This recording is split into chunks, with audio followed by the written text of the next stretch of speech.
Donc, bonjour à tous. Bienvenue sur ce Facebook Live Conversation avec pour le 127 sororité de la revue Le Sabord. Mon nom est Karine Bouchard, je suis directrice générale et artistique du Sabord. Premièrement, pour ceux et celles qui ne connaissent pas Le Sabord encore, donc Le Sabord, on est une revue de création en art visuel et en littérature. On est un quadrimestriel. Et la revue propose une alliance entre littérature, art visuel, une rencontre entre les deux arts, correspondance, dialogue. Et donc, c'est une revue qui a été fondée en 83, mais justement, on l'a remaniée complètement les dernières années. Et donc, on a une nouvelle revue, une nouvelle direction artistique, littéraire, générale, etc. Voilà, ma collègue Anne-Marie Duquette est avec moi aujourd'hui pour animer la rencontre. Alors, bonjour Anne-Marie. Bonjour Karim. Alors, je vous présente à ma suite là, le thème du numéro. Euh, donc, en 2023, le Sabord a célébré ses 40 ans. Pour les 40 ans, on avait fait un triptyque passé, présent, futur. Et là, pour 2024, on s'est demandé qu'est-ce qui venait après le futur, d'où repartir. Donc, comme Karine le dit un petit peu, on a repensé un petit peu l'identité, la mission du Sabord. On a revu la maquette, comme vous pouvez le constater. Et on a pensé aussi les thèmes de l'année 2024 dans le foisonnement de l'émergence de la création. D'où ça part la création, de quelle matière ça part. Donc, le premier thème de l'année, qui était le numéro d'hiver, était donc sous le signe de brouhaha, donc l'espèce de chaos foisonnant qui déclenche l'écriture ou la démarche créatrice visuelle. Et donc, le deuxième numéro, c'était sororité, parce qu'il nous semblait important de souligner l'aspect collectif puis aussi l'histoire sociale dans laquelle s'inscrit les créations. Donc, on a vraiment pensé ce numéro-là sous une forme un peu égalitaire, un peu horizontale. On sait que terme sororité figure depuis des siècles dans les dictionnaires, mais il faut attendre quand même les années 70 pour qu'il soit usité et conceptualisé tel qu'on l'entend aujourd'hui. Chloé Delhomme le formule bien dans son introduction à l'ouvrage qu'elle a dirigé, qui s'intitule Sororité.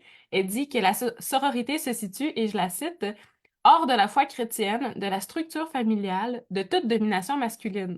Une relation horizontale, sans hiérarchie, ni droit d'aînesse. Un rapport de femme à femme, ni fille ni mère, un rapport égalitaire. Donc, nous, on a voulu penser la sororité comme un choix anticapitaliste qui peut être dangereux, puisqu'elle relègue le pouvoir individuel au second plan pour nourrir plutôt une force qui est collective. Elle est un combat constant contre la tendance qui règne à faire disparaître les femmes. Et les textes et les œuvres de ce numéro-là construisent ensemble des moments de sororité qui jouent des limites même de cette notion-là. Il réactualise les lieux communs pour réfléchir à des formes de sororité actuelles représentative des enjeux relationnels qui engagent des dynamiques parfois de division, de confrontation, de tension et parfois aussi d'aller-retour, mais toujours dans une même volonté d'explorer à la fois les possibles d'une résistance et d'une communauté d'appartenance. Oui, et pour ce faire, on présente 12 auteurs et autrices au sommaire qui seront présentés plus en détail par Anne-Marie tout à l'heure, et 6 artistes, dont Éric Chapler, Geneviève Thibault, Lindsay Delaronde, Kimberly DeJong, Leila Zelli et bien sûr Anouk Verviers qui est avec nous aujourd'hui. Le numéro propose aussi une section qui s'appelle Ancrage. C'est une nouvelle section. C'est notre troisième publication maintenant, là, donc troisième numéro avec cette section-là, Ancrage, où on met de l'avant le processus de création au-delà de la diffusion des œuvres. Donc, on développe vraiment, c'est ça davantage, Anne-Marie le présente. On voit justement, on discute avec l'artiste, on voit comment elle en est arrivée à certaines idées. Mais là, pour l'instant, en fait, dans Conversation avec, aujourd'hui, on va s'entretenir avec justement Anouk Verbier, Catherine-Anne Larangeau et Sarah Boutin euh, pour montrer comment, entre autres, la sororité est peut-être appliquée et interpellée par la littérature et par les arts visuels, entre autres. Donc, je vous présente d'abord Anouk Verbier. Alors, Anouk Verbier est une artiste chercheuse et éducatrice qui travaille entre Londres et Montréal. Elle est titulaire d'une maîtrise en beaux-arts de Goldsmith à Londres et d'un baccalauréat dans beaux-arts à l'UQAM. Son travail a été présenté dans le cadre de résidences d'artistes, d'expositions, de projets communautaires au Canada, en Suisse et au Royaume-Uni. Et en 2023, elle a reçu le prix ACME Goldsmith du MFA pour son exposition de fin d'études. Elle est chercheuse au CRITS à l'Université Saint-Paul et elle a initié en 2022 le groupe de lecture Exhausted Hybrid Feminist Species Londres. On va pouvoir s'entretenir autour de l'écoféminisme, entre autres, peut-être. Voilà. Du côté des créateurs et créatrices littéraires, le numéro rassemble les poètes Sarah Boutin, Catherine-Anne Laranjo, Simon Brown, Laurence Gagné, Juliette Bernatchez et Laurence Veilleux. Il réunit aussi du côté des nouvellistes, voire un peu essayistes pour ce numéro-là. Les auteurs et autrices Jonathan Reynolds, Judith Lefebvre, Carrie Guillemette, Irma Bouchard et Véronique Guillaz. Donc, nous avons la chance aujourd'hui d'avoir deux de ces poètes-là avec nous qui ont signé un texte à quatre mains, donc Sarah Boutin et Catherine-Anne Laranjo, qui ont écrit le texte Se tenir, qui se trouve dans la revue. Je me permets donc de vous les présenter un petit peu plus de l'avant pour faire leur connaissance. Donc, Sarah Boutin est une artiste visuelle et une autrice qui interroge les manières dont les corps féminins souffrent et s'émancipent des deuils qu'ils ont appris à refouler. Ces œuvres ont été offertes aux Rencontres internationales de la photographie en Gaspésie, à la Maison de la littérature, à la Galerie de l'UQAM et à la Place des Arts. Ces textes vivent grâce à Vie des Arts, Moebius, d'ailleurs prix du public en 2022, Ex Situ et Nix. Elle est finaliste du prix de la poésie de Radio-Canada 2021. Son recueil Prendre fin est publié chez Pièces jointes. Catherine-Anne Laranjo vit parfois sur une île nommée Printemps. Elle vient souvent au monde et écrit chaque saison. Elle est co-autrice de recueils de poésie photographique Nous sommes devenus ces gens, de l'album jeunesse Ensemble nous voyageons, et elle est collaboratrice pour plusieurs collectifs. Ses poèmes et récits de voyage sont hébergés chez l'Instant même, Moebius, Estuaire, Le Sabord et Nix, où elle est présentement autrice en résidence. Elle est aussi traductrice, réviseur linguistique et accompagnatrice littéraire. Comme elle, ses mots aiment, voyagent et n'en reviennent heureusement jamais tout à fait. Bonjour mesdames, on vous remercie d'être présentes avec nous ce midi, c'est vraiment apprécié. Oui, bonjour à toutes. Merci d'être avec nous. Justement, en fait, Anouk, dans ton travail, tu proposes, en fait, on a présenté deux de tes projets, Building, Destroying and Rebuilding Cobb Columns as High as Our Bodies. On avait travaillé un petit peu sur Level Again. Et dans le cas de Sarah et Catherine Anne, justement, Anne-Marie l'a dit, l'œuvre, c'est Se tenir. On aimerait peut-être, en premier, avant toute chose, que vous nous décriviez vos projets donc, pour ceux qui n'auraient pas encore lu la revue, alors, et même aussi pour avoir votre propre regard sur vos œuvres. Alors, Anouk, comment tu nous décrirais ces œuvres-ci? Bonjour, enchantée. Vraiment contente d'être là aujourd'hui, puis merci beaucoup de l'invitation. Donc, les deux œuvres, moi, qui sont présentes dans la revue, c'est des œuvres de performance. Donc, ça veut dire que c'était des œuvres qui se sont déployées en live dans l'espace où j'étais présente avec des amis performers pour accomplir des actions. Dans Building, Destroying, Rebuilding, c'est un long titre, je vais le raccourcir aujourd'hui. En fait, on est ensemble, on est 5 et on travaille en communauté à construire des colonnes, dans le fond, qui sont faites de torchis, qui est un mélange d'argile, de sable et de foin, qui est un matériau de construction traditionnel, qui est en fait le premier matériau de construction connu, conçu et utilisé par l'humain. Et donc, on mélange ce matériau-là. C'est très difficile physiquement, c'est très lourd et tout ça. Il faut le mélanger en piétinant.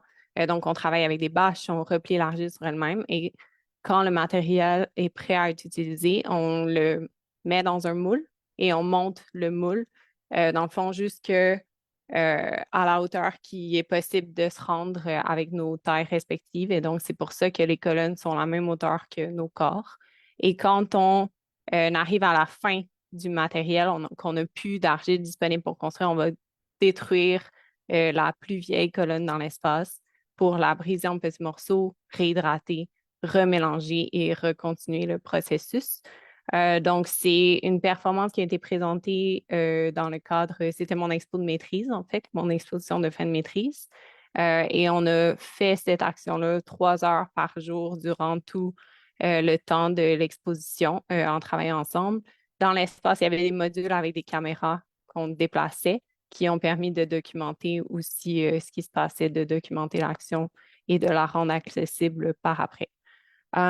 Pour Level Again, c'est une performance qui est un peu plus courte, c'est une trentaine de minutes, un peu plus proche du jeu. Dans le fond, ça reprend l'idée du même processus de construction, mais on construit la colonne sur une plateforme qui est mobile, donc qui est sur des pentures et donc extrêmement instable. Puis les coins de cette plateforme-là sont rattachés au plafond avec des poulies, puis attachés dans nos dos avec des harnais qu'on porte. Donc, chaque mouvement de nos corps est communiqué à la plateforme, puis déstabilise la colonne qu'on essaie de construire. C'est donc une espèce de processus quand même impossible. Il y a vraiment une taille limite. Ça prend énormément de concentration. Il faut que les deux performeurs travaillent ensemble aussi. Et donc, éventuellement, la colonne tombe et on change de place et on recommence. Voilà. Merci beaucoup. Effectivement, ce sont vraiment des dialogues entre les personnes et les objets. Il y a toute la notion, c'est ça, liée à la communauté qui est très présente dans ton œuvre. On y reviendra. Catherine Anne et Sarah, comment vous décrivez en fait au public votre texte à quatre mains? Vas-y. OK. En fait, c'est tout simple. Allô tout le monde, merci de l'invitation, merci d'être là. Merci à Anouk aussi, Sarah. C'est tout simple. En fait, Sarah puis moi, on se connaît depuis super longtemps. On a nos propres pratiques. Puis, on s'écrit. On s'écrit de nos deux mains, ça forme quatre mains, en fait. C'est ça, c'est ça les quatre mains. Puis on s'écrit de plein de manières, sur plein de médiums, en fait. À la fois les plus accessibles, comme Messenger, mais aussi des cartes postales, des lettres. Puis on est toujours un peu en train de s'écrire, mais aussi de remembrer la correspondance, en fait, puis de créer des textes à partir de ça. Fait que c'est des correspondances réelles qui deviennent littéraires en vivant, en fait. Puis voilà. Puis ce texte-là, c'est surtout autour, cette bribe de correspondance-là, c'est surtout autour des deuils, toutes sortes de deuils profonds, plus en surface, petits, grands, qu'on porte ensemble, en fait. Euh, donc, ouais, tenir à la fois soi-même, tenir ensemble, se tenir aussi l'une l'autre. Et voilà. Je sais pas si tu veux rajouter quelque chose, ça. Ouais, je pense que c'est ça, c'est comme, on dirait que j'aime bien le voir comme non pas une œuvre, mais comme c'est une conversation qui dure puis qui s'étale dans le temps, fait que comme, je dirais que se tenir, c'est comme un milieu. C'est comme une histoire à prendre comme en cours, puis on peut imaginer qu'il y a un avant, un après, parce que c'est un peu comme ça qu'on travaille. Puis ce texte-là particulièrement aborde des deuils, mais ce que j'apprécie dans le fait qu'on travaille ensemble depuis longtemps, puis probablement pour longtemps encore, c'est que tout à coup, il y a comme quand on travaille avec des textes, on repuise dans du matériel de 2018 et de 2024. Fait que c'est comme s'il y a une confusion des temps. Puis tout à coup, c'est comme si je pense qu'on travaille tous les deux, puis il y a une question qui va aller dans ce sens-là, mais avec des états d'être puis des états de corps, plutôt qu'avec des événements précis. Fait que c'est comme si les événements précis nous amènent à explorer des dynamiques, des phénomènes puis des émotions, des pensées, mais comme tout à coup, c'est comme si les déclencheurs, les noms qui sont associés au deuil ont de l'importance, puis pas tant que ça. Euh, fait, fait, ouais, voilà. Merci à vous deux. effectivement, il y a plusieurs points que je retiens, puis qu'on pourrait faire des liens avec entre vos œuvres, là. L'histoire à prendre en cours, l'idée qu'il n'y a pas de début, de fin. Je pense que même dans le travail d'Anouk aussi, on le voit un petit peu. Ben, la fin arrive de soi par l'épuisement, peut-être, mais et justement, je serais curieuse de revenir éventuellement sur travailler avec des états d'être et des états de corps. Je pense que ça fonctionne bien avec vos œuvres en général, même pour Anouk aussi. Mais là, je vais laisser la parole à Anne-Marie pour la prochaine question. Ben moi, j'ai envie d'y plonger avec vous déjà. Soyons désordonnés. Je voulais vous poser la question de la sororité, mais ça me paraît tellement évident dans vos travaux respectifs. Donc, on pourrait déjà aller plus vers cette question du corps. Donc, dans le texte, se tenir, on y fait beaucoup référence par la respiration Ujjayi, entre autres, par le regard, par comment on l'habite à l'instant T au moment de la correspondance. Et je serais curieuse de vous entendre plus de l'avant là-dessus, mesdames, sur la façon dont ça intervient dans cette forme de création-là. Est-ce que ça intervient comme ça dans toute votre création ou c'est plutôt dans la correspondance? Puis quel rapport vous entretenez aux échos du corps de l'autre à travers la correspondance? Et la question vaut aussi évidemment pour Anouk, dont le corps est très, très essentiel dans la démarche artistique. Donc, comment le penser, puis comment le considérer dans la conception du projet? Est-ce qu'il y a quelqu'un qui vous laisse lancer dans ma question désordonnée? Peut-être Katina, nous, Sarah, comme on a fait le lien avec se tenir. Ben, tu veux que je commence? OK. On dirait que ça me fait plaisir que Catherine, je sais pas exactement la phrase, mais elle a dit remembrer par rapport à nos textes. Puis, ben, cette semaine, en fait, je lui ai envoyé un message vocal alors que j'étais à vélo parce que je venais de lire un livre en anglais dans lequel on parlait de remember. Puis, il y a un moment où ça m'est comme apparu de manière flagrante. J'étais comme, mais se rappeler, c'est se remembrer. Puis, mais tu sais, ça s'est fait dans un message vocal à vélo. C'est comme ça qu'on s'écrit, en fait. C'est dans la vie, c'est pas... je m'assois pas à l'ordinateur pour écrire à Catherine. Fait que je pense que ça a nécessairement un impact sur la manière dont on rédige après. Parce que ces instantanés-là, c'est des images parfois. Donc, après ça, est-ce que les images sont remises en mots? Oui. Mais c'est avec nos corps qui vivent qu'on s'écrit. C'est un peu une réponse évidente, mais pour moi, il y a vraiment cette idée-là de remembrer. Puis, on dirait que la question du corps de l'autre, c'est une vraiment bonne question. Je me demande si... euh, en fait, dans le fait que l'écriture de Catherine soit si sensuelle au sens où elle va parler d'humus, de betterave, elle va parler de pieds dans le sable, ben, j'ai l'impression que ça me ramène à une sorte de corporalité quand je la lis. Puis de ça découle peut-être la complicité, mais aussi la nécessité de travailler à deux. Seule, je peux être très aérienne, puis dans l'écriture de l'autre, c'est comme si le corps de l'autre me ramène à mon corps. Le corps de l'autre dans l'écriture me ramène à mon corps vivant, pas littéraire, là, mon corps incarné.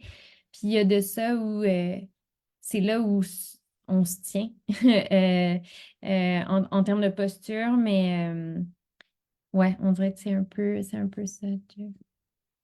Puis moi, j'interviens rapidement parce que je trouve ça intéressant le fait que, par exemple, la correspondance commence avant même l'écriture, dans le sens où c'est via soit le téléphone ou soit par d'autres moyens, peut-être soit d'enregistrement, technologie, etc. J'ai l'impression que c'est comme une forme épistolaire qui est propre à notre époque, là aussi, à quelque part. C'est peut-être pas cette forme-là qu'on aurait pu avoir, justement, vous le sentez. En tout cas, je trouve ça intéressant que ce soit des formes vraiment incarnées dans la vie et remembrer versus se rappeler. En fait, il y a vraiment un rapprochement très, en fait, oui, qui est évident entre justement l'esprit, le corps, etc. C'est comme si on part de l'expérience, tout part de l'expérience qui nous amène vers autre chose plutôt que de partir des idées pour nous ramener dans notre corps. En tout cas, bref, il y a quelque chose à voir. Je vous laisse parler, Catherine Anne, Anouk. Ouais, en fait, ça va vraiment dans le même sens. C'est beau que Sarah a dit ça parce que euh, pour- il y a le même effet. En fait, je pense que c'est comme un équilibre qui s'est créé à travers le temps, à travers l'air puis la terre. Euh, Dans mon écriture, moi aussi, ça peut porter beaucoup, dans ma pratique, elle peut porter beaucoup d'air, mais je pense que nos propres pratiques s'équilibrent un peu organiquement euh, en écrivant, en essayant comme de répondre à la question d'avance. C'était vraiment clair que ben, je pense que les humains en général, les artistes, c'est beaucoup à travers le corps qu'on a un réel accès au monde, en fait. Euh, puis aux autres aussi. Sinon, c'est comme beaucoup dans les idées, dans les philosophies, c'est pas un espace très euh, euh,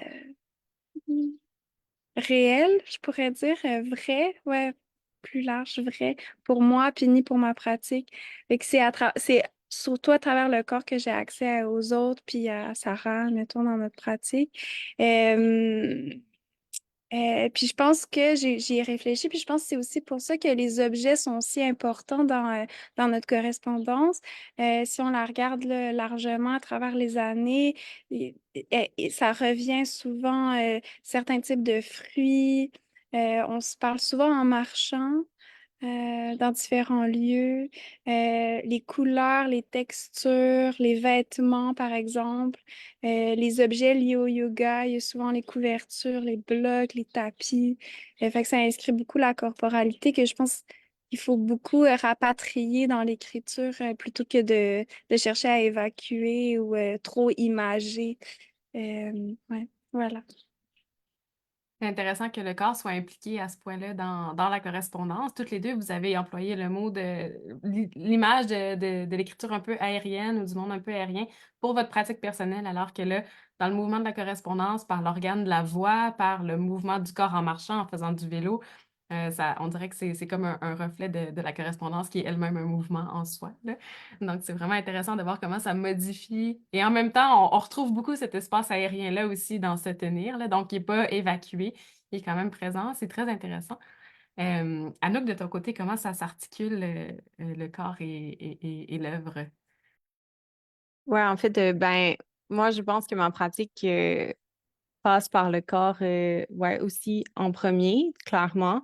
Je pense que j'essaye d'accéder à une connaissance ou une compréhension que j'arrive pas nécessairement à mettre en place avec le langage, mais qui se met en place dans le corps puis dans les actions.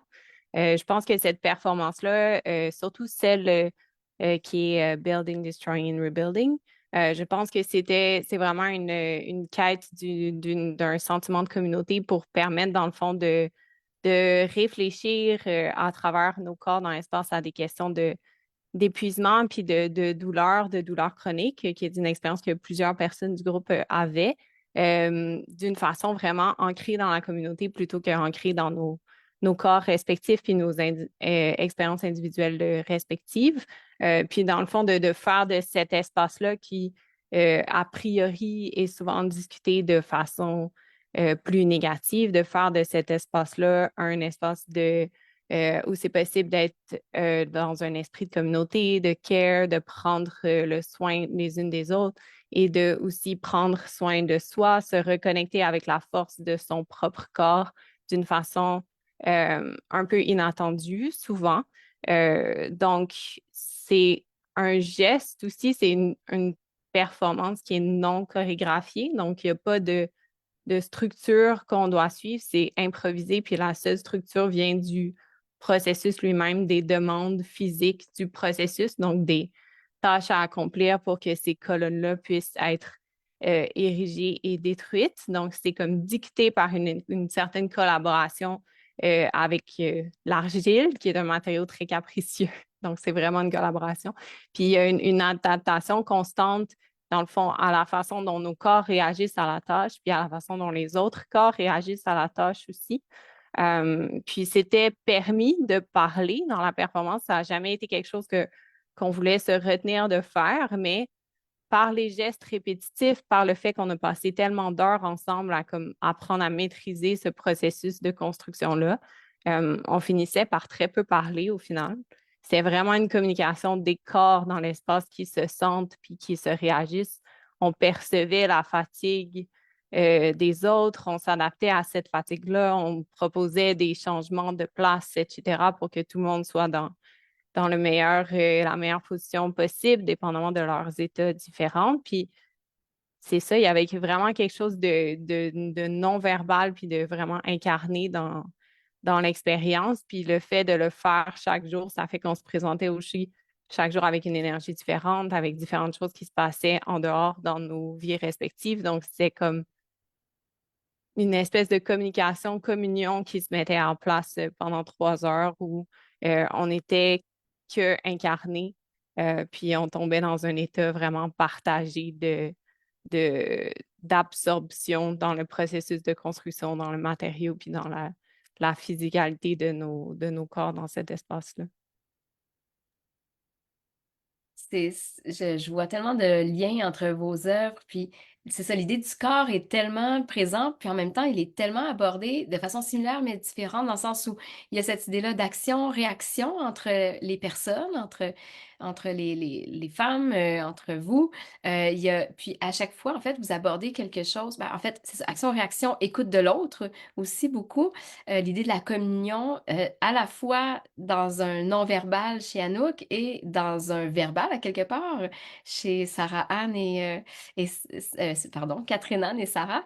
Et donc, je trouve que c'est intéressant que vous ayez utilisé comment dire, on va dire ça comme un modèle, à quelque part, pour parler à la fois d'enjeux qui sont quand même assez prenants, soit le deuil, la souffrance par l'épuisement, un peu, et que ça passe par le processus, ça passe par un processus en fait, et un processus qui est récupéré par un corps en communauté qui est de l'ordre du care.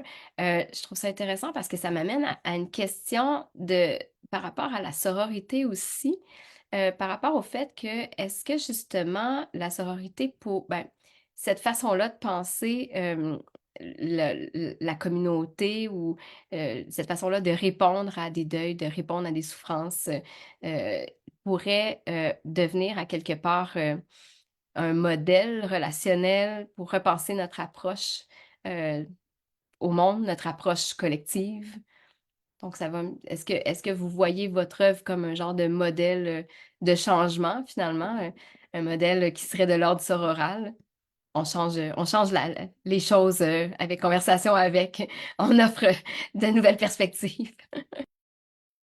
Ouais, je peux y aller, Sarah, si tu veux.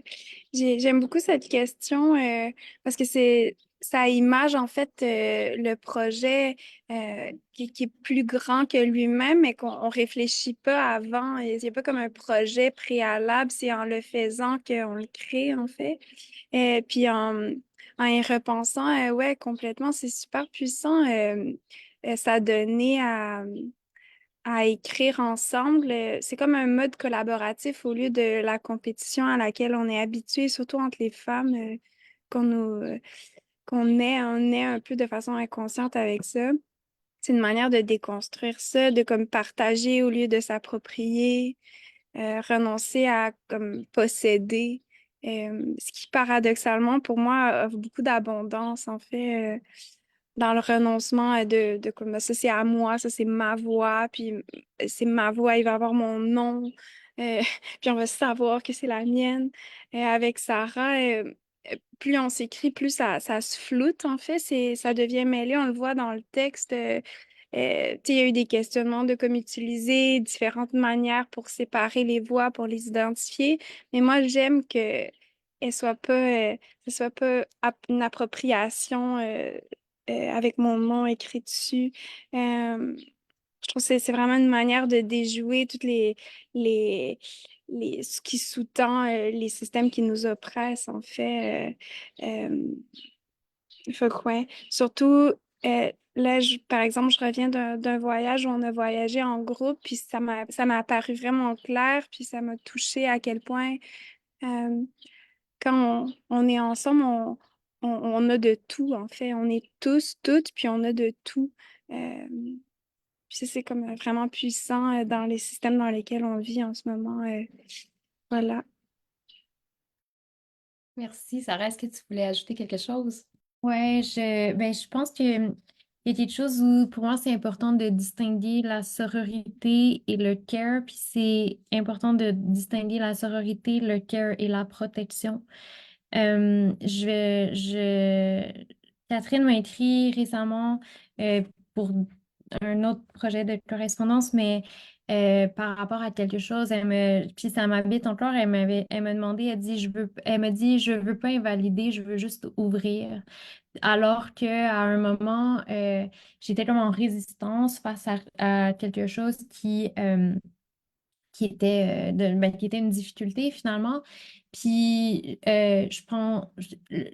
prendre soin, c'est pas protéger nécessairement. Protéger peut devenir une manière de prendre soin, mais en fait, je pense pas qu'en étant deux, on évite de la souffrance. Puis je pense pas qu'éviter de la souffrance, c'est quelque chose en tout cas, qui est c'est-à-dire que là, c'est comme dur d'amener de la nuance dans ce que je dis, mais euh, euh, il faut pas en rajouter, mais il y en a qui est là.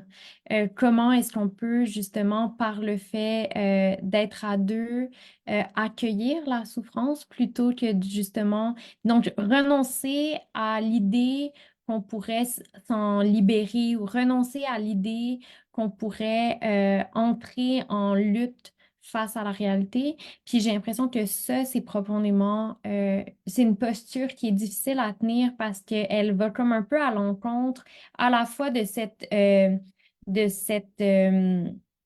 se laisser affecter, c'est comme, euh, euh, comment je peux dire ça? Se laisser affecter, ça va à l'encontre de la structure qui voudrait faire en sorte qu'on soit constamment productive, qu'on soit constamment efficace. Et en même temps, se laisser affecter, c'est aussi consentir un espace de vulnérabilité, mais ne pas tomber dans je veux absolument faire en sorte que cette vulnérabilité, j'en prends soin en me protégeant de l'extérieur. Il y a comme quelque chose là-dedans euh, de la rigueur. Puis il y a un mot qui me vient, c'est le mot désarmer. Parce que j'ai l'impression que se désarmer, c'est une action. C'est pas quelque chose de passif. C'est comme euh, est-ce qu'on peut enlever des couches en gardant non, enlever des couches, donc enlever des couches d'individualité aussi. Donc, justement, que les noms se mélangent. Ça me fait sourire que tu mélanges nos deux noms. Puis, se désarmer, c'est aussi, on dirait que là, je fais du coq à l'âne, mais on dirait qu'il y a nos maisons individuelles, puis comme pour changer, il y a nécessairement une relation qui se bâtit dans une nouvelle maison. Puis, au départ, elle est inconfortable. C'est la même chose que se désarmer, se dévêtir. Mais cette fusion-là des voix n'enlève rien à la voix de Catherine et n'enlève rien à la mienne. Ça devient comme une troisième voix. Puis cette voix-là, c'est la voix de la relation, la voix de la sororité. Puis c'est peut-être cette voix-là, en fait, qui est importante. Euh, et même, est-ce que cette voix-là est importante? Je me pose la question en le disant. Est-ce que c'est pas plus le mouvement, justement, l'action, donc le corps, qui se dépose et se repose l'une sur l'autre, les deux voix qui se rencontrent, qui en forment une troisième?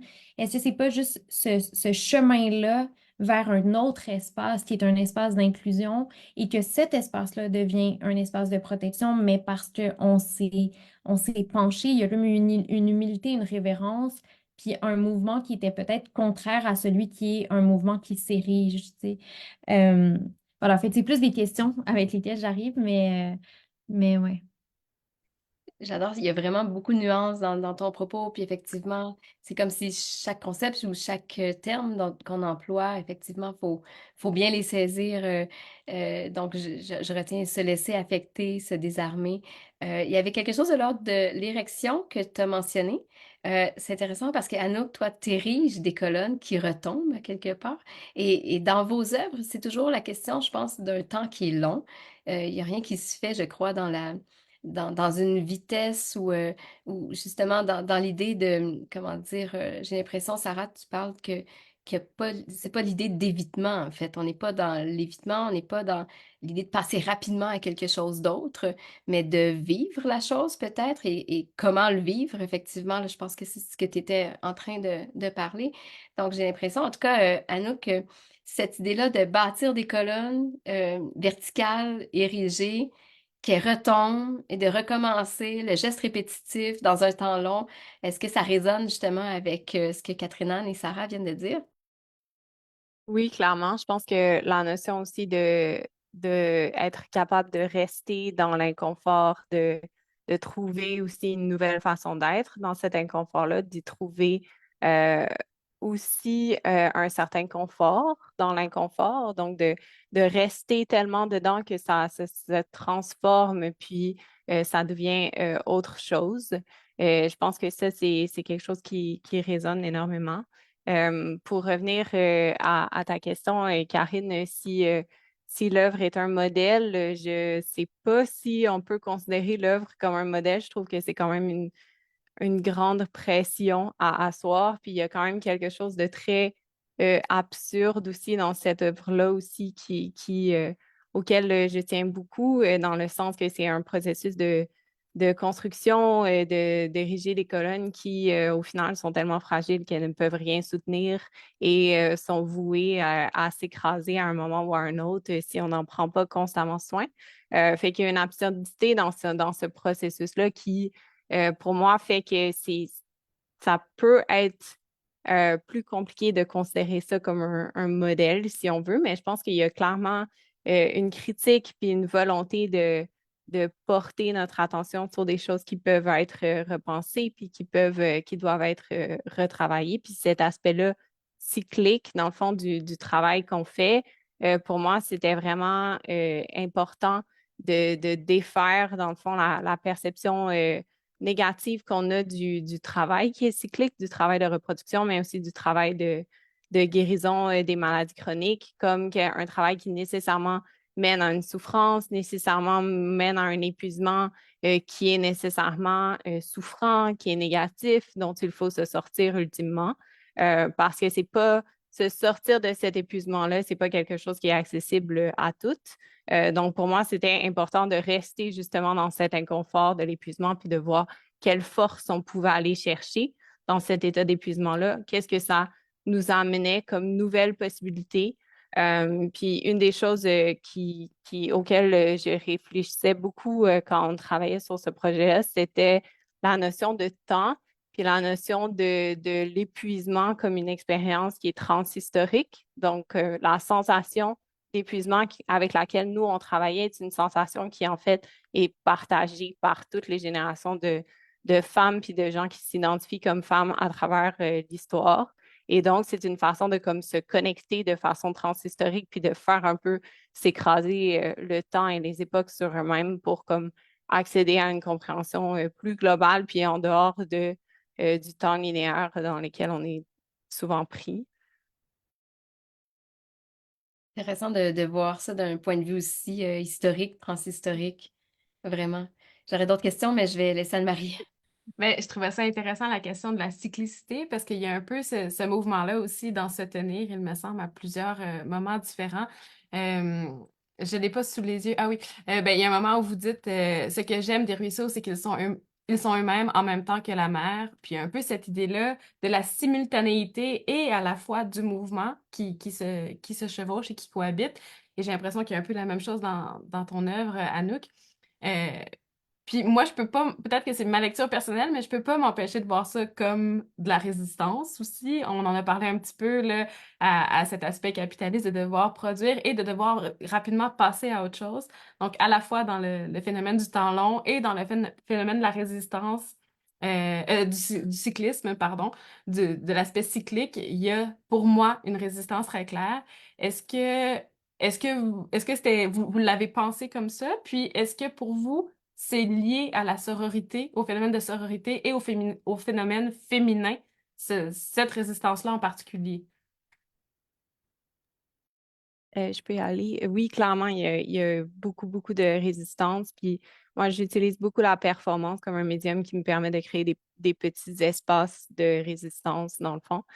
Donc, c'est vraiment, ouais, dans ma démarche. Puis je pense que cette notion-là de cyclique permet de travailler une résistance au capitalisme qui est en place aussi puis permet de comme l'inscrire dans l'expérience qu'on a vécue, en fait, qui était une expérience qui euh, se sentait en marge, je pense, du système de production. Il y avait quelque chose de très...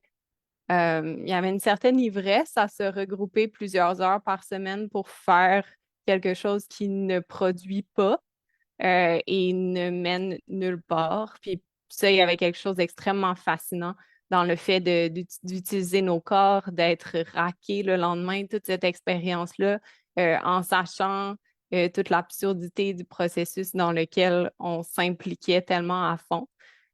Puis c'est ça, il y a eu des beaux moments de comme prise de conscience où, tu sais, comme on essayait de construire les colonnes, elles s'écrasent, puis là, tout le monde est comme, ouais, en fait, on n'est pas très bonne à ce processus qui ne sert à rien. Puis là, ça menait dans des conversations vraiment intéressantes de voir à quel point comme notre attachement était fort, alors que habituellement, on nous dit que ce type d'attachement-là ne pourrait pas se développer par rapport à un processus comme ça qui techniquement ne mène nulle part selon les critères qu'on nous impose. Est-ce que vous voulez rebondir, Catherine? Ouais. Ouais, en fait, c'est fou les liens. Je pense aussi ce que j'aime beaucoup de la correspondance avec Sarah, c'est que c'est pas pensé pour une fin, en fait. C'est vraiment le processus en soi, puis éventuellement, il devient quelque chose. euh, ce que parfois j'ai du mal avec des pratiques artistiques, littéraires, il y a vraiment un projet, tu sais, moi je fonctionne très mal là-dedans. Je suis comme toujours un peu en train de faire des projets sans nom. Puis avec Sarah, c'est vraiment possible, ça. Il y a comme quelque chose qui se crée sans un désir de productivité, comme on disait. Puis après, il y a comme juste du raboutement, du remembrement, ce qui me rend vraiment en joie. En fait, c'est comme une autre manière de procéder qui peut changer bien des choses. Je pense aussi au terme tenir. Euh, J'écrivais là-dessus, puis on dirait qu'on voit souvent tenir comme tiens-toi droite, tiens-toi debout, tiens-toi ferme. Puis il y a de ça aussi dans la pratique. Je trouve c'est comme des manières de porter des choses qui importent beaucoup. Par contre, dans ces projets-là, il y a aussi quelque chose de l'ordre de tomber, là, comme Anouk le fait dans sa pratique. Puis je réfléchissais à comment, il y a beaucoup d'années, j'avais écrit un texte le titre, c'est Tenir tomber. Je trouve ça beau, ce geste-là, à travers l'écriture qui se passe beaucoup avec Sarah, que d'être tenu à mesure qu'on tombe. Euh, Puis il n'y a pas d'essai d'arrêter la chute, mais d'être tenu à mesure qu'on tombe. Euh, je trouve ça extrêmement beau, puis touchant, puis important de faire ça. Ouais. Voulais-tu ajouter quelque chose, Sarah? Ouais, ben ça serait bref. En fait, on dirait que tu disais tenir tomber. Moi, j'écrivais souvent prendre et perdre. Puis j'ai l'impression qu'il y a de ça, il y a de ça dans le travail d'Anouk aussi. Puis on dirait que je pense beaucoup à être les mains, là, en général. Fait qu'on dirait que depuis tout à l'heure, je me dis, mais en fait, les mots sont des mouvements. Là, tu sais, dans tout ça, je me dis, ah, mais si on peut tomber, si on peut tenir, c'est parce qu'il y a des mains. Puis pour moi, des mains, c'est des bols, c'est des socles. Puis je me disais, est-ce que finalement la sororité ou est-ce que ce qu'on propose dans tout ça, c'est pas juste.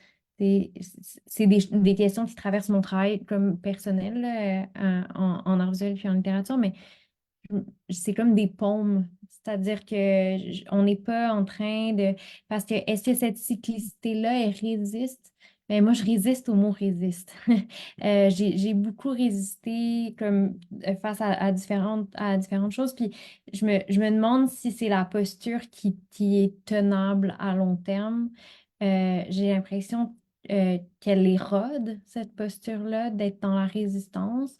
Puis, tu sais, je sais que je joue sur les mots parce que finalement, de proposer des paumes ou des accueils, c'est une manière de résister, mais c'est juste que la résistance part pas du même endroit. Je me dis, tu sais, Anouk parlait de l'épuisement, je me posais justement, mais c'est quoi la vitalité qu'il y a dans la fatigue? Puis on dirait que peut-être que la plus grande posture euh, de résistance, c'est de résister au sens premier des choses, c'est de pouvoir dire, mais s'il y avait un renversement, quel pourrait-il l'être? Puis, ouais, je sais pas, je me dis, OK, la main, le dos de la main, il y a comme quelque chose dans ce bol-là qui peut devenir un socle, mais qui peut devenir un accueil. Euh, ouais, je pense, mais dans les pratiques, comme je vois, il y a, ce double est constamment présent, tu sais, puis j'ai beaucoup aimé le mot ivresse que Anouk a utilisé, parce il y a comme, dans l'ivresse, il y a comme nécessairement quelque chose d'un relâchement, euh, mais qui advient. C'est comme si on pouvait déposer les conditions pour qu'une ivresse ou pour qu'un relâchement ou pour qu'un renversement puisse arriver. C'est comme l'inverse de la force. Il y a un engagement, mais qui n'est pas un effort. Puis comment est-ce que la résistance peut devenir un engagement, un élan plutôt qu'un effort? Ouais.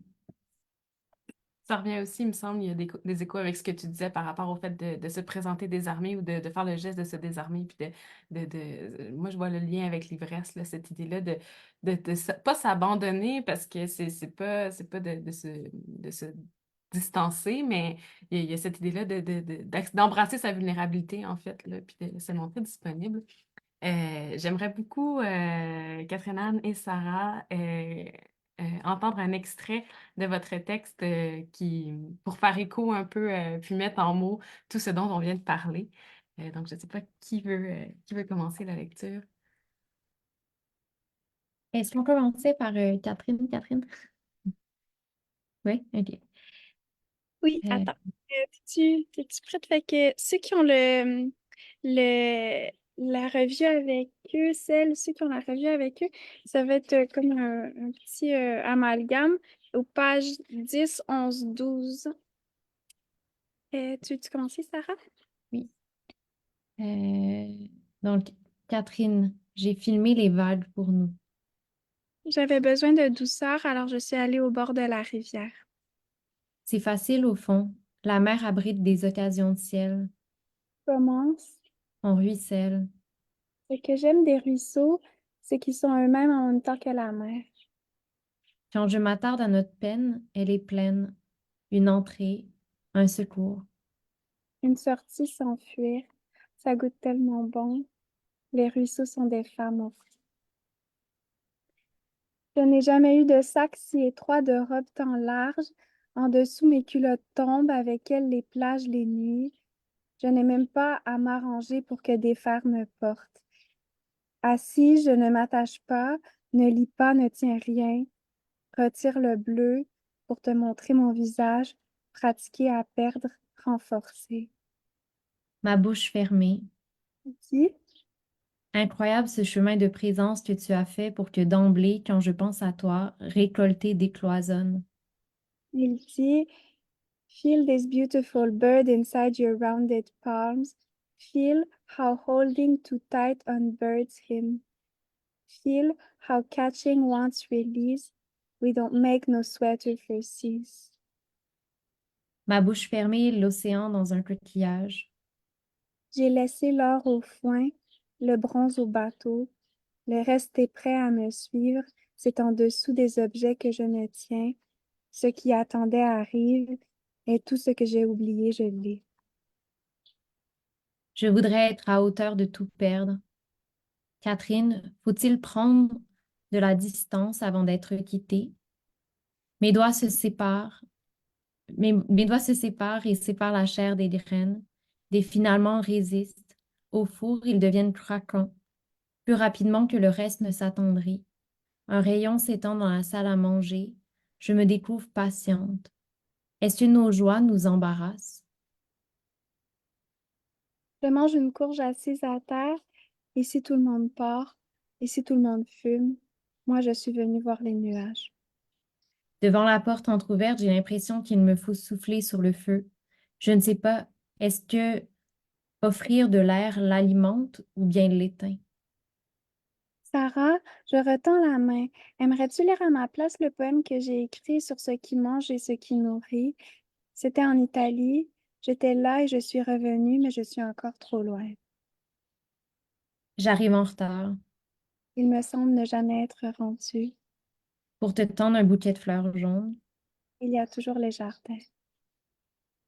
Aujourd'hui, je cherche le recensement des papillons. Saurais-tu comment faire?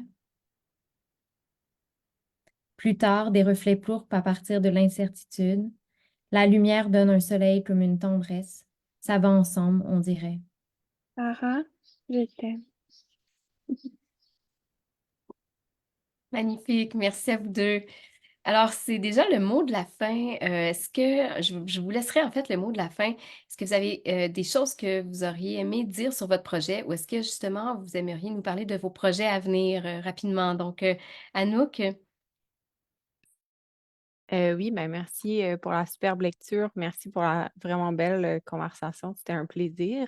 En termes de projets qui s'en viennent, ben, dans le très proche, j'ai une performance qui est la semaine prochaine, le mercredi 12 juin, qui va être au Centre d'artistes Circa Art Actuel, qui est dans l'édifice Belgo à Montréal. Tout le monde est la bienvenue et c'est à 18 heures. merci Anouk, Catherine, Anne et Sarah. Est-ce qu'il y a des choses qu'on aurait oublié de parler aussi dans la conversation avec? Ben, je pense que cette conversation est aussi un milieu. Il y a d'autres choses qui suivront. Peut-être pour voir les échos de ce qu'on écrit, on a coécrit dans Nits ça vient juste de paraître. Puis probablement d'autres choses éventuellement, mais à très court terme, c'est ça. Parfait, merci Sarah. Catherine? On a comme un livre éternel au four euh, qui prend d'ailleurs certains passages de Sabor, de ce numéro-là, se tenir, puis aussi dans Nix dont Sarah parlait. Mais oui, ça serait chouette, un livre, on en parle souvent. Ben, un énorme merci à vous trois. Merci Anne-Marie Duquette aussi pour l'animation avec moi. Je répète vos noms, Sarah Boutin, Catherine-Anne Larangeau et Anouk Verviers. Merci à toute notre équipe du Sabord, Dominique Mousseau, notre designer graphique, nos stagiaires Nina Hott, Clémence Renaud-Allaire, les membres du comité de lecture, de rédaction, notre CA. On est vraiment une équipe très bien entourée. Merci à nos partenaires, le CAC, le CALC, la Ville de Trois-Rivières, Patrimoine Canada. Donc, si vous voulez nous suivre, on est assez actifs sur les réseaux sociaux, Facebook, Instagram. Vous pouvez regarder notre prochain appel à texte à œuvre. C'est Antichambre le 15 août prochain. Et sinon, ben, on vous invite à vous procurer le numéro 127 sur notre site Internet ou encore dans les librairies indépendantes. C'est un numéro de printemps empreint justement de sororité, de communauté, de collectivité. Et on espère avoir ajouté à la conversation, en fait, qui existait déjà par conversation avec. Donc, merci beaucoup et à la prochaine. Merci. Merci.